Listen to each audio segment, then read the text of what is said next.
ultraprocessados. Se você, como eu, cresceu nos anos 80, eu consigo adivinhar o cheiro da sua infância. Fecha os olhos e pode sentir uma mistura de Cheetos com cigarro, né? Pois é. Todo mundo que tem mais de 30 anos passou a infância com a mão melecada de corante amarelo e respirando a fumaça do cigarro dos adultos. Sim, todo mundo era fumante passivo. Não confundir com fumante e passivo, que é uma descrição comum no Grindr. É outra coisa completamente diferente. Mas se você cresceu nessa época, tem forte chance de que o beijo de boa noite da mamãe tivesse um cheirinho de Calton. E o colinho do papai fosse uma espécie de terra de Marlboro. Até a sua professora provavelmente tinha o cheirinho de Hollywood. Eu não sei vocês, mas a minha professora fumava em sala de aula. E é verdade, a professora que eu mais amava quando criança fumava no meio da aula. E um dia eu cheguei a perguntar pra ela se não fazia mal, e ela falou pra mim, literalmente, não faz, porque eu paro na pontinha. Ela falou. E eu guardei isso achando que era verdade. Só que isso é uma péssima coisa pra você ensinar pras crianças, tanto sobre o cigarro, quanto sobre o sexo. Parar na pontinha é muito perigoso, gente. Tá? Mas o que é que as pessoas tinham na cabeça naquela época? Todo mundo sabia que o cigarro fazia mal. E sabe quem tinha certeza? Aliás, os donos das empresas de tabaco. Eles só não contavam pra gente. Nos anos 80, a Marlboro era a marca mais valiosa do mundo, com um valor estimado em mais de 30 bilhões de dólares. O intervalo comercial da nossa época era uma longa sucessão de propagandas de cigarro. E com 30 inserções por dia, eles conseguiam te convencer de qualquer coisa. Mas você passava a acreditar que o cigarro fazia você laçar melhor o gado, ganhar mais dinheiro, levar vantagem em tudo, atirar em patos, comer gente, pular de asa delta. E, inclusive, praticar canoagem.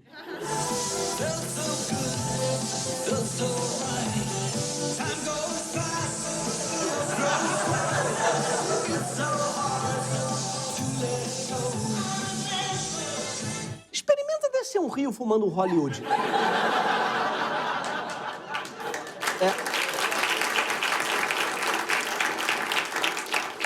São muitos obstáculos. Água, movimentos bruscos, mãos ocupadas, efizema. Não dá. Graças a tanta campanha, chegamos a um resultado pavoroso. Calcula-se que o cigarro matou mais gente no século XX do que todas as guerras somadas. Tá? Com o tempo, a ficha foi caindo e o governo começou a aumentar os impostos em cima do cigarro, restringir o fumo em lugares fechados, além de proibir as propagandas e forçar as empresas a colocarem doenças relacionadas ao fumo no rótulo. E comprar cigarro, que era um negócio glamuroso, virou um negócio desagradável. Passou a ser obrigado a ver fotos nojentas, como um pé gangrenado, um cara broxando e outro cara cantando Adele no karaokê.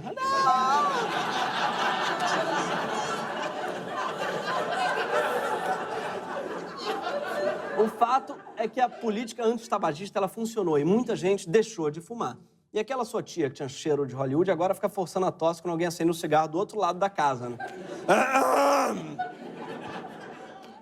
Resultado dessa política antitabagista, assim como os fumantes, a indústria do tabaco perdeu o fôlego e deu uma brochada. Tadinho dos magnatas do cigarro, você deve estar pensando, né? Pobre senhor Derby, pode ter matado mais que os nazistas, mas tem uma família para sustentar. Fica calmo, ficou tudo bem com eles. Os caras são espertos e o que aconteceu? Muitos magnatas do fumo mudaram de setor e foram para a alimentação. Para ficar em dois exemplos, a Philip Morris comprou a Kraft, que hoje é dona de marcas como o Clube Social e o Babalu, que não é da Califórnia Babalu, é mentira. E a R. Reynolds, dona da Camel, comprou a Nabisco, na época responsável pelo Traquinas, que ia na nossa lancheira, né, de todos os dias, onde, aliás, um Traquinas dava para notar um leve gostinho de alcatrão. Não sei se sentido. Talvez tivesse a ver com isso. Mas é sobre isso que a gente precisa falar, sobre alimentação. Sim, porque nesse programa eu já fui o chato dos direitos humanos, o chato do aborto, o chato da Amazônia. Essa semana eu vou ser o chato da alimentação. Você já viu como é que é feita essa linguiça? Eu posso te mandar um vídeo? Não. Eu não vou falar isso, juro, pelo amor de Deus. Até porque essas chatices todas de alimentação, elas meio que mudam o tempo todo, né? Você já deve ter reparado, todo dia surge uma dieta nova. É um dia a gordura faz mal, outro dia é a proteína, outro dia é o glúten, o carboidrato, de repente virou ofensa pessoal, e de repente o que importa não é nada disso, é o tipo sanguíneo. Ou o signo do zodíaco, sim. Isso existe, a dieta do signo, aliás, libriano hoje, evitar massas, tá? Hoje, pela primeira vez nesse programa, eu vou trazer boas notícias. Libriano, massa tá liberado. Só tem um tipo de alimento que pessoas de todos os signos não deveriam comer mesmo. E fica calmo que não é o ovo taurino. São os alimentos que não são alimentos. Os pouco conhecidos, mas muito comidos, alimentos ultraprocessados. Os produtos ultraprocessados são combinações químicas que imitam alimentos de verdade. Há quem diga, inclusive, que eles não são nem alimentos, são fórmulas. Até recentemente, essa categoria nem existia. Ela não aparece, por exemplo, naquela pirâmide alimentar que te mostram na escola, por exemplo. Quem inventou essa classificação, hoje usada no mundo inteiro, foi um cientista brasileiro, o Dr. Carlos Monteiro. Alimentos ultraprocessados, de fato, não são alimentos propriamente ditos, né? São fórmulas industriais. E nessas fórmulas, são fórmulas caracterizadas por ter ingredientes de muito baixo custo, sal, açúcar, gordura, e por conterem aditivos também que proporcionam à indústria fabricar produtos de muito baixo custo e que são altamente atraentes. Baixo custo de produção e um resultado altamente atraente. Os ultraprocessados são como as pegadinhas do Ivo Holanda, sabe? Irresistíveis, mas eticamente duvidosas. Basicamente, são todos os produtos pelos quais as crianças se jogam no corredor do supermercado e fazem você, jovem sem filhos, buscar no Google vasectomia caseira. Como faz? Eu sei o que você está pensando. Lá vem o Gregório falar mal da industrialização. Só falta agora ele sugerir que cada um compre a sua prensa de mandioca. Olha que não é uma ideia ruim, até porque é muito importante aqui a gente saudar a mandioca. E o milho. É claro que a gente precisa de produtos industrializados. Ninguém tem tempo, hoje em dia, de encaixar a fabricação de um queijo Minas meia cura entre o CrossFit e a série do Osho, que, aliás, eu recomendo. Mas não dá pra encaixar ali. Vamos fazer um queijinho, amor, um queijo Minas aqui? Tem 12 horas? Não dá. A gente não precisa, tá, dos ultraprocessados. Até porque esses produtos têm muito pouco ou nada de qualquer alimento de verdade. Muitas vezes o que entra ali é o lixo de outras indústrias. Matéria-prima da salsicha, por exemplo, é o lixo da produção de aves e porcos. O sabor artificial de baunilha, aquele que você adora, é um resíduo da indústria de papel. E ainda é melhor, claro, do que casa de papel. O que surgiu aqui é a fake food, que é uma mistura de fake news com o fast food. Sim, porque parece comida, mas não é. O conceito pode ser novo, mas o fenômeno não é. Claro, a gente já consome ultraprocessados há mais de 100 anos. Como seu padre hoje, todo mundo vai tomar. O Ford contém tudo que os homens, mulheres e crianças necessitam para ter novas forças, vigor, energia e rapidez mental. Força, energia e rapidez mental. Pra que Ritalina? Vê 5 gramas de Todd. Mas vamos ver os ingredientes do Todinho. Todinho, né? Que inclusive é a exigência de camarim do NX0. Sim. Não só Todinho. Todinho, vodka e uísque. Tomara que não seja pra misturar. E fazer um sexo em Valinhos. Campinas Libre. Então, esse daqui é o nosso Todinho. Lembra dele? Ó, o Todinho, né? Ia na nossa lancheira dos 5 aos 15 anos de idade. A não ser, claro, que seja do NX0, vai até hoje. Aquilo...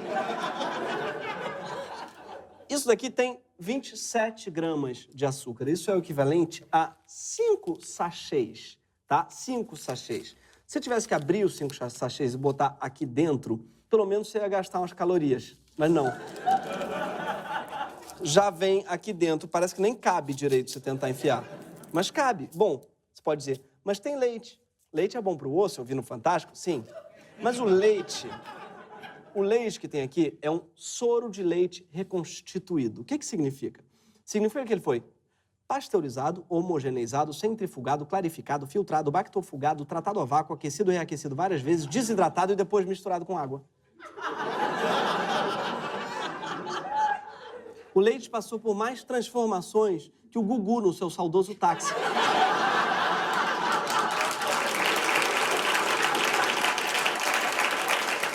Aliás, fica a sugestão para voltar com esse quadro maravilhoso, mas agora no Uber, não vai ser legal?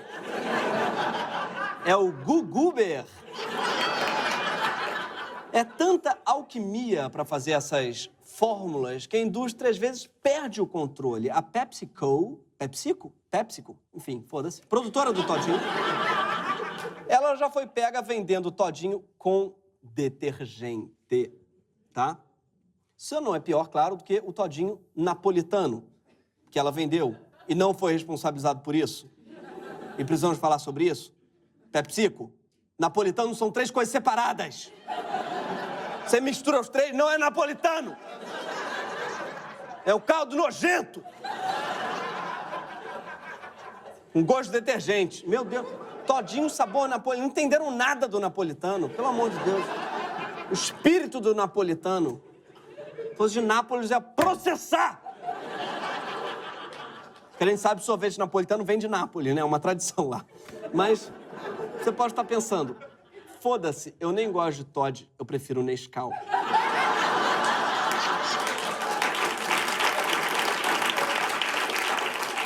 Afinal, Nescau não forma bolas tipo Toddy, sendo que essa é a graça do Toddy, imbecil. Mentira.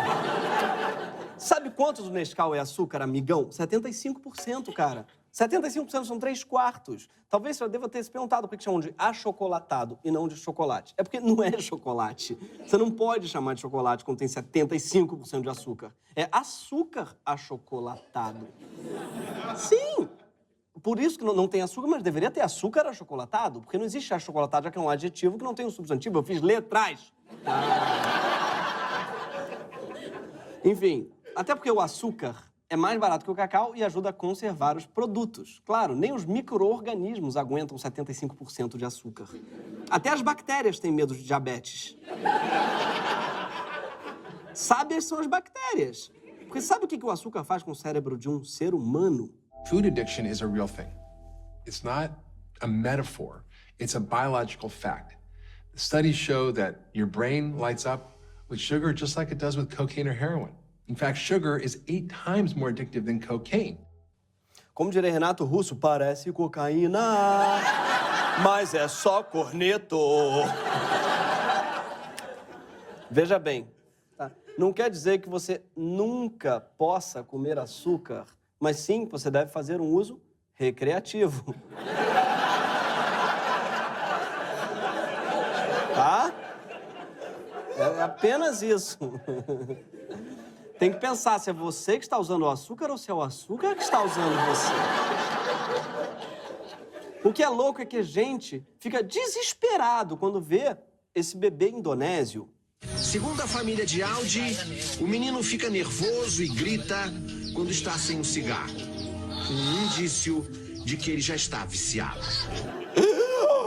Tadinho, cara. Eu sei o que você está pensando, né? Nossa, até que ele fica calminho. Vou tentar em casa. Não tente isso em casa. E é claro que você não achou isso. Você achou esse vídeo um absurdo. Você vai com vontade de ir pra Indonésia resgatar esse bebê e colar uns adesivos de nicotina nele. Mas na real não precisa, porque ele já parou de fumar. Inclusive, ele tá ótimo, tá com um look maravilhoso hoje em dia.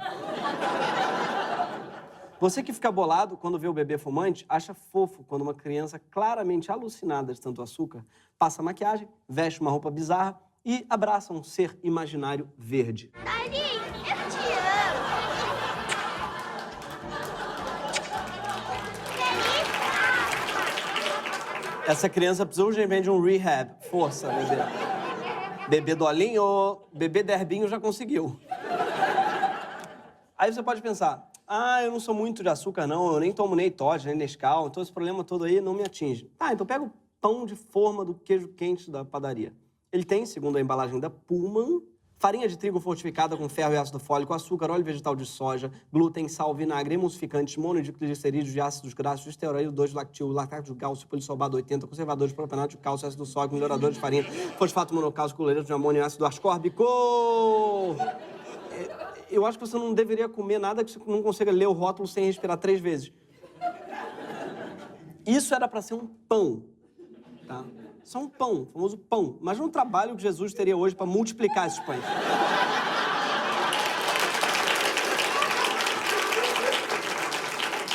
Inclusive, eu acho que a gente tinha que rezar diferente. O fosfato monocálcico de cada dia nos dai hoje. Eu acho que o Didi mesmo, o Didi Mocó, tinha que falar outra coisa. Tinha que falar, no céu tem fosfato monocálcico? Pois é. Hoje, nos Estados Unidos, 60% do que se come já são produtos ultraprocessados. Sim, a maior parte dos produtos alimentícios nos Estados Unidos são como Trump, causam morte e têm corante, né? Mas nos países em desenvolvimento, países como o Brasil, ainda há muito a fazer. Afinal, só 25% do que a gente come é ultraprocessado. E sabe o que a indústria alimentícia está fazendo? Correndo atrás do prejuízo. Está fazendo exatamente o que a indústria do cigarro fez nos anos 70. Quando milhares de pessoas começaram a mover processos contra os gigantes do tabaco nos Estados Unidos. Eles estão expandindo seus investimentos agora para a América Latina, para a Ásia e para a África. E é por isso que empresas como a General Mills, a PepsiCo, foda-se, e a Nestlé passaram a investir pesado no Brasil, tá? Onde as pessoas ainda não sabem o que significa ultraprocessado. Ultraprocessado, pra gente, é o quê? É o Sérgio Cabral, né?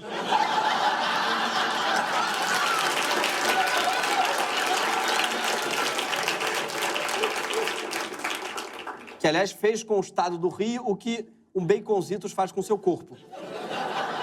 Essas empresas, elas criaram um sistema de distribuição para superar a falta de estrutura de varejo no interior do país, justamente em áreas que as pessoas sempre comeram quase exclusivamente produtos frescos. Nesses locais, o Neston chegou antes do saneamento básico, graças à Nestlé. What Nestle and other companies are doing is they go to these small villages to get these new clients. As consumers climb up the economic ladder, they get to a point where their lifestyles change. We provide a very good choice for them. Se não tinha supermercado no vilarejo, eles contrataram vendedores para irem de porta em porta, vendendo Neston, Chambin, Soufflé, tudo mais que eles conseguissem. É tipo uma testemunha de Jeová, mas em vez da palavra de Cristo, te leva a diabetes. Senhor, o senhor já conhece a palavra de Chandelle? Ah, mas a Nestlé deve estar dando emprego para muita gente. Sim, sabe para quem mais, assim, está dando muito emprego? Para os médicos. Porque enquanto o pão deixou de ser pão, o Brasil saiu do mapa da fome direto para as estatísticas de obesidade. É um pouco como a banda Bros, sabe? Que passou diretamente do anonimato ao fracasso. É uma espécie de pesadelo alimentar que a gente está vivendo.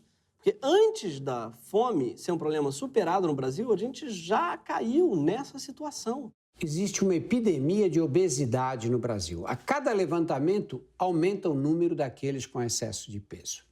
Hoje, tem excesso de peso 52% dos adultos no Brasil. Sim, mais da metade da população brasileira está com sobrepeso. E não fui eu que disse isso, é uma pessoa que você confia, que foi o Leleco da Avenida Brasil.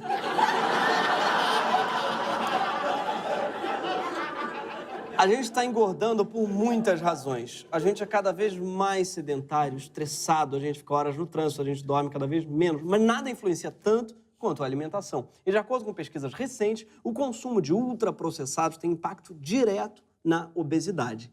E a obesidade tem relação direta com doenças como hipertensão, diabetes e câncer. A cada 10% de aumento no consumo de alimentos ultraprocessados, o risco de câncer das mulheres que foram acompanhadas aumentava em 12%. Há um aumento estatisticamente significante do risco de câncer e há um aumento do total de cânceres. Como diria Maiara e Maraísa, cada Twix cai na conta e o 10% aumenta. Só que o 10% nesse caso é o câncer. O Brasil tem uma das maiores produções agrícolas do mundo, mas isso tem servido para pouca coisa. O documentário Muito Além do Peso mostrou a falta de familiaridade das crianças brasileiras com a comida de verdade. Essa fruta aqui, você sabe qual que é? Ah, uma manga, um abacate, eu não como muito abacate. Quem gosta? Eu não. E esse daí eu não sei, não. Não. Não sei. Não. Eita, tá difícil. Realmente é impressionante o carisma que só o sobrepeso confere para uma criança. Mas ela não sabe o que é uma manga, gente. E aposto que ela conhece o lançamento da Sadia. Não sei se vocês viram, lançaram os Salamitos. Sim, Salamitos. E olha a cara dos Salamitos. Desculpa, Sadia, mas tinha que chamar de pinto de cachorritos. Além de engordar o público, as empresas têm conseguido engordar a elas mesmas. Apenas 10 grandes multinacionais controlam o mercado mundial de alimentos. Praticamente tudo que a gente consome vem deles. A farinha Quaker é da Pepsi, o Del Valle é da Coca, a Que Bom é da Unilever e o sabão em pó Omo também. O que talvez explique essa coisa de botar detergente no chocolate. Isso deve ser uma confusão na cabeça. Você não anota tudinho que o Omo é um produto, negócio daí pra botar um no outro, gente? Já tentou fazer sabão em pó e pizza ao mesmo tempo? E o impacto dos ultraprocessados não é só na nutrição, mas também nas produções agrícolas. Como a base das fórmulas são o milho, a soja e o trigo, isso acaba com a diversidade das plantações. E você pensando, lá vem o Gregório meter diversidade até no agronegócio. Daqui a pouco vai querer botar um espantalho da Pablo Vittar. Não. É outra coisa que a gente está falando. Quando acabar o mundo, só vão sobrar as baratas e as plantações de milho, além, claro, dos lanches do McDonald's. Perceba como esse McLanche continua feliz, né? Gente, se nenhuma bactéria quer, talvez você não devesse querer também. Desconfie de tudo que dura para sempre. Tá? E isso vale também para você, Temer.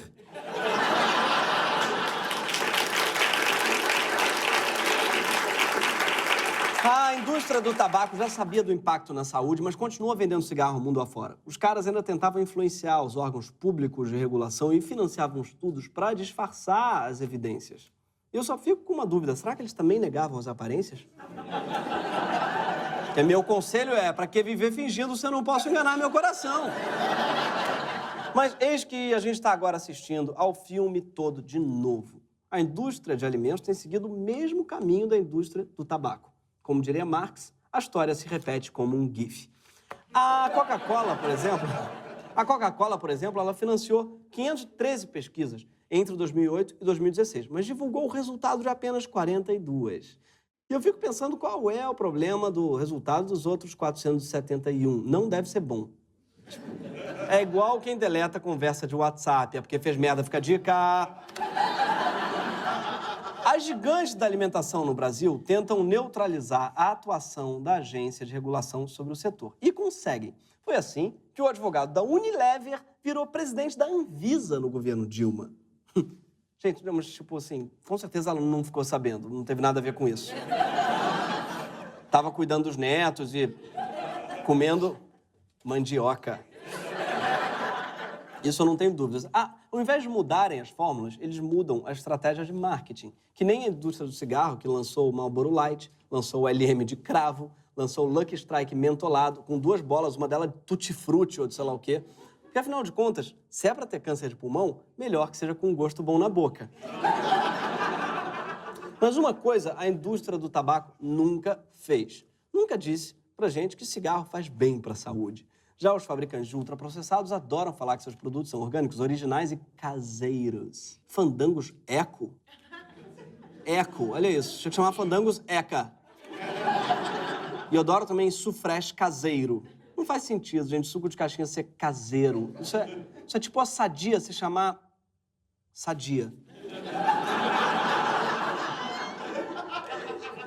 O que fazer, então? Bom, como já vimos esse filme, por que não fazer do mesmo jeito que a gente fez com o cigarro? E funcionou. Por que não restringir a propaganda de ultraprocessados, aplicar mais impostos e dar mais informação ao consumidor? Um bom lugar para começar seria pela embalagem. O rótulo do alimento ultraprocessado, hoje em dia, ele não te informa, ele te enrola. Vou mostrar como qualquer pessoa pode decifrar os rótulos dos produtos. Você pode fazer isso em casa com seu filho, para que ele também saiba o que está comendo. Para isso, você vai precisar dos rótulos dos produtos, de uma calculadora, uma balança e, muito provavelmente, de uma lupa. Balança de precisão, calculadora e lupa para ler um rótulo. A gente basicamente tem que tirar uns 2 dias para tentar entender o que diz ali. Dá, inclusive, para a pessoa que conseguir, dá para botar no currículo. Sou fluente em tabela nutricional. Eu sei ler rótulo de Danoninho. Mas mesmo com todo esse esforço, a gente ainda assim tem muita chance de ser enganado. A boa notícia é que a Anvisa vai definir um novo padrão de rótulos ainda nesse mês. E as evidências acumuladas até aqui mostram que o sistema chileno de rotulagem, que é esse aqui, é o mais eficaz nesse sentido.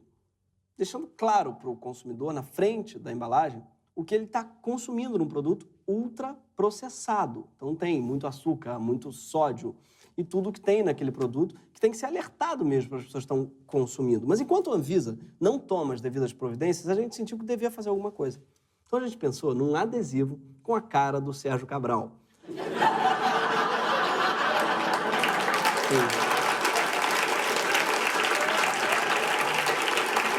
Que é para todo mundo saber quando um alimento como ele for ultraprocessado. Mas o nosso jurídico não deixou. Eles ficaram com medo do nosso antigo governador ultraprocessar a gente dentro da cadeia. E eu acho curioso o fato do jurídico achar que um cara que quebrou o Estado, já foi visto com as mãos e pés algemados, pode ficar ofendido de ser associado com os Cheetos, diz muito sobre os Cheetos. A gente ficou chateado de não poder usar, mas tudo bem, porque no passado a Anvisa já soube lidar muito bem com produtos que só nos fazem mal. Então a gente fez novos rótulos para os ultraprocessados, como os do cigarro, igualzinho, para a gente não esquecer o que pode acontecer se a gente continuar comendo essas coisas. Então pode confiar que a gente caprichou na depressão para garantir o melhor efeito. Então você pode escolher a sua doença favorita e baixar já o seu rótulo, agora mesmo na nossa página de Facebook. É isso, entrem lá e baixem seu rótulo e colhem nos alimentos ultraprocessados. Boa noite, galera! Muito obrigado a todos!